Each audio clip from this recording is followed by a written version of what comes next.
What is going on, guys? In today's video I will show you the top 5 best sword and shield builds in your world Aeternum that are optimized for both PvE and PvP. As I will cover a lot of builds, so not to spend too much time, for each setup I will give you a quick overview of its playstyle. Then as well I will explain the best kill tree setup, then what gear should you wear, then even how many attributes should you allocate for each stat and much more.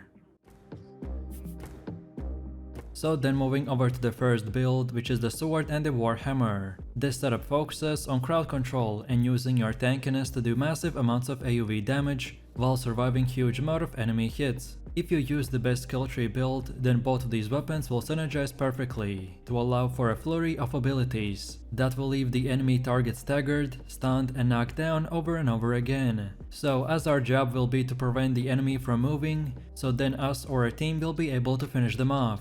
Of course, we won't be dealing the craziest amount of DPS, but the staggers and massive amount of survivability will be definitely worth the trade-off. So let's take a look at the build. For our gear choice, we will go with the heavy armor, as this will give us the maximum amount of defense and will enable us to use the best shield in the game.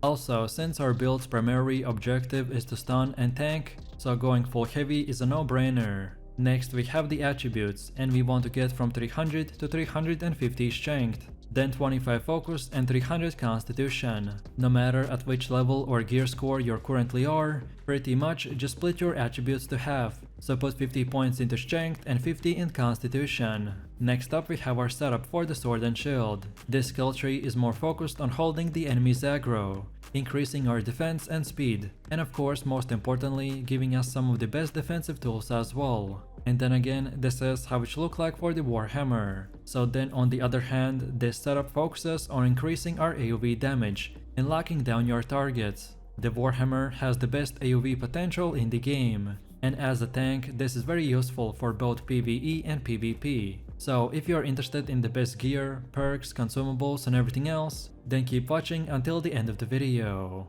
Overall, if you are looking for one of the best and most fun tank builds, then here it is.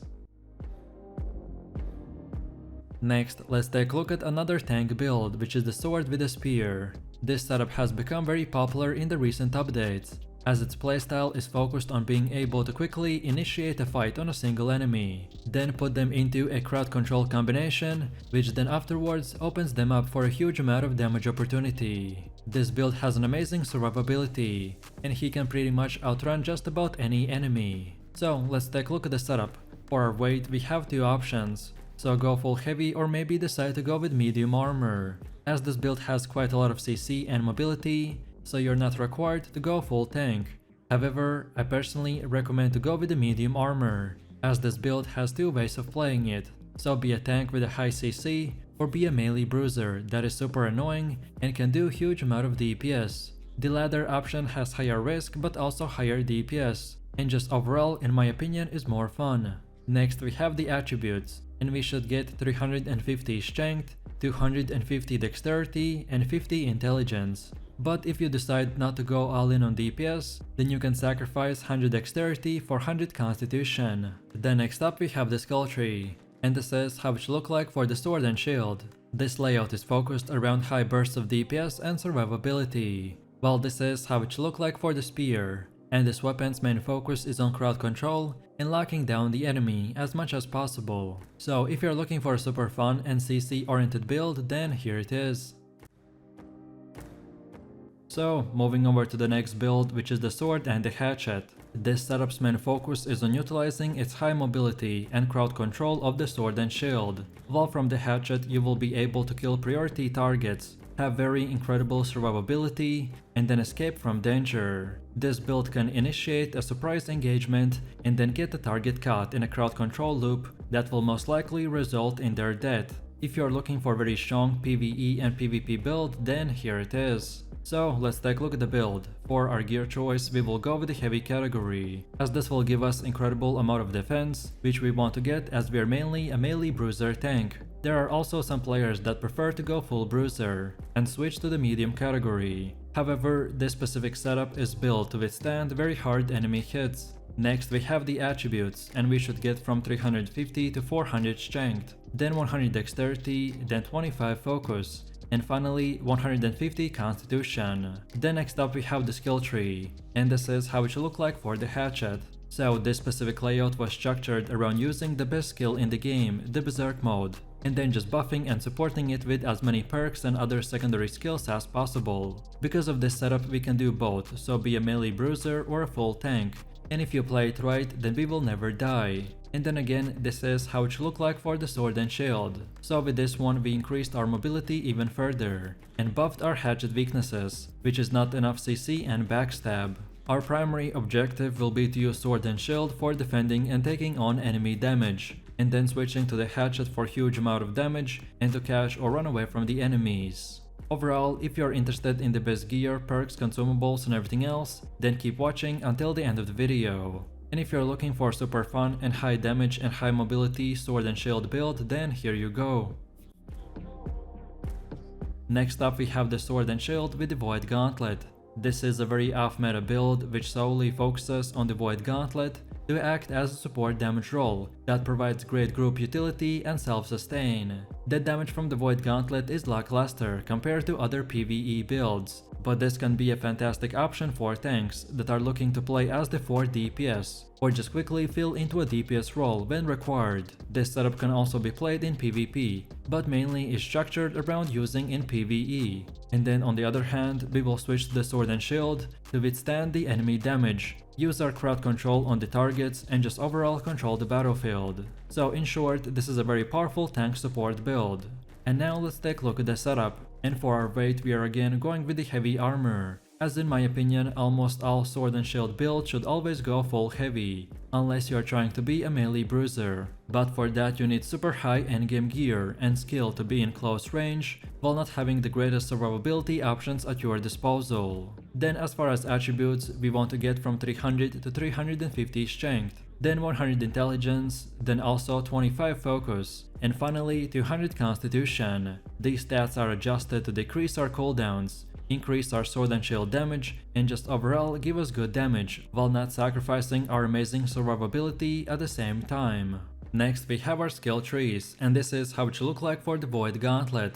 So this setup is mainly built around being a good support, so that means buffing your teammates' damage, holding the enemy's aggro, doing big CC and at the same time having self-sustain.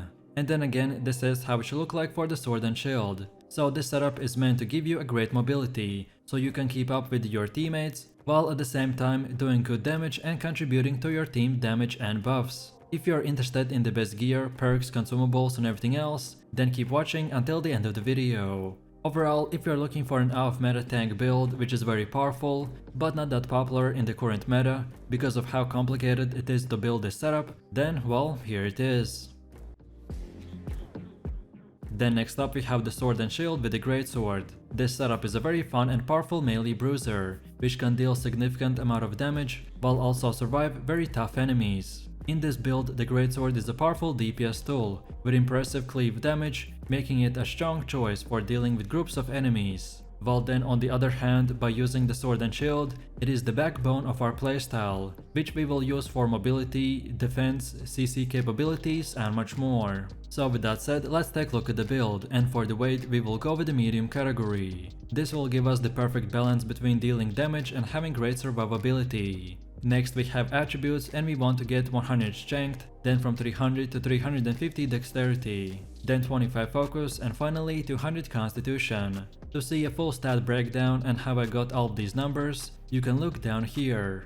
I've also seen players going full DPS and having almost 0 constitution, but in my opinion, when you're still learning the game, it is wise to go with 50 or at least 100 constitution, and even wear medium armor to mitigate the extra damage taken. However, if you're opting for higher constitution, then you want to maintain this split between strength and dexterity, and hitting key attribute breakpoints when possible, like we did right here. Then next we have our skill trees, and this is how it should look like for the greatsword. So as we are quite tanky with the medium and 200 constitution, so that means that we can afford to go full DPS in our weapons, and this is exactly what we did. All of these skills and perks will increase our damage and make us melt the enemy in few hits. And then again, this is how it should look like for the sword and shield. So then on the other hand, for this one, we focus primarily on high crowd control and mobility, so we can catch enemies and then stun and interrupt them. So then we can switch to the greatsword and do damage, or just in general our teammates can finish them off.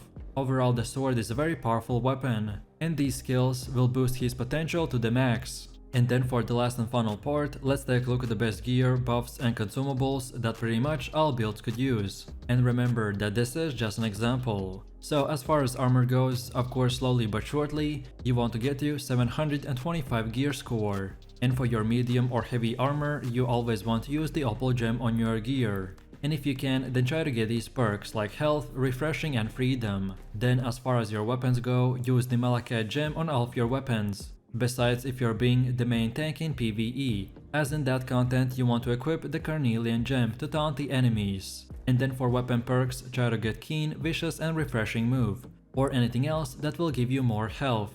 And last but not least, for your runes, get the stone form, as it is very powerful to use in both PvE and PvP, because it can save us from getting one-shotted. And then for your consumables, you should already know what to do. So use honing stones for damage increase, use attribute food for plus 40 attribute stats, and also don't forget about healing and regen potions, just in case if you get in trouble. And that's about it.